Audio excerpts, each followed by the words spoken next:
So what up mga kuys, good day po sa ating lahat. Another day, another fishing equipment, fishing reel na galing Caesar. So mag-unbox po muna tayo mga kuys, no, and review sa ano na to, sa reel na to. So na-purchase ko ito sa Temu. Ipapakita ko na lang po yung original price po nito mga kuys. So ito, open na po natin.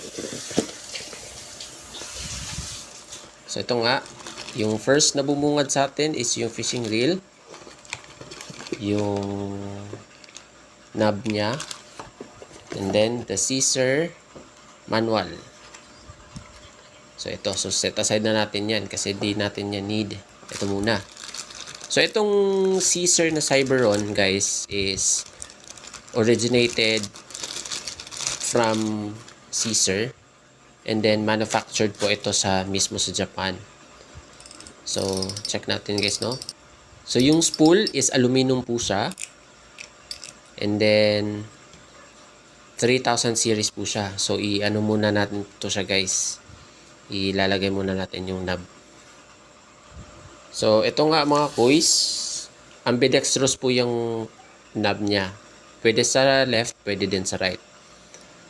So, set aside, i-set muna natin to so guys, no? Ikot-ikutin lang to. Yun. Ayun nga. Grabe, maganda yung ano niya guys. Maganda yung ikot. Napaka-smooth. Oh. Grabe. Kahit anong ikot mo. Di yan basta-basta magsa-stop. Kasi nga, napaka-smooth niya. Tapos, within regards pala sa specs niya is ito. Check nyo na lang po mga kuys. Yun. Yan. Gear ratio is 5.7 plus 1 Cyberon. This is 3000 series po mga kuys. So this is aluminum spool.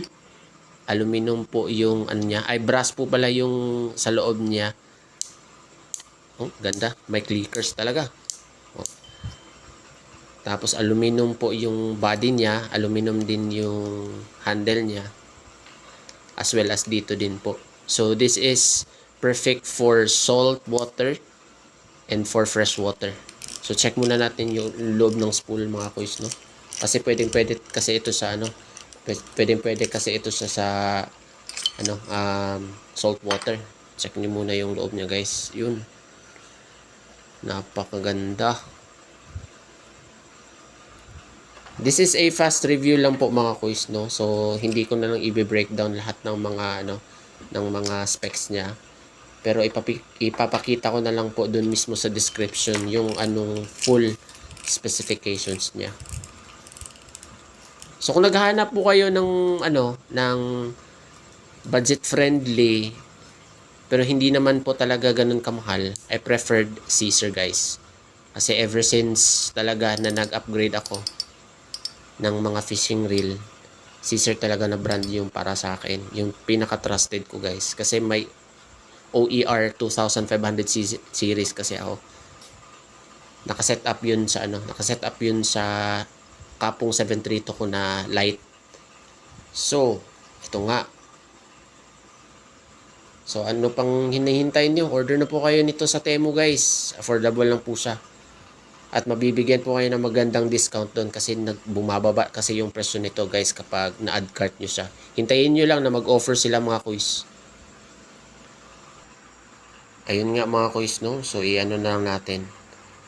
Papakita ko sa inyo kung gaano kaganda tong fishing reel na to. Yun, no?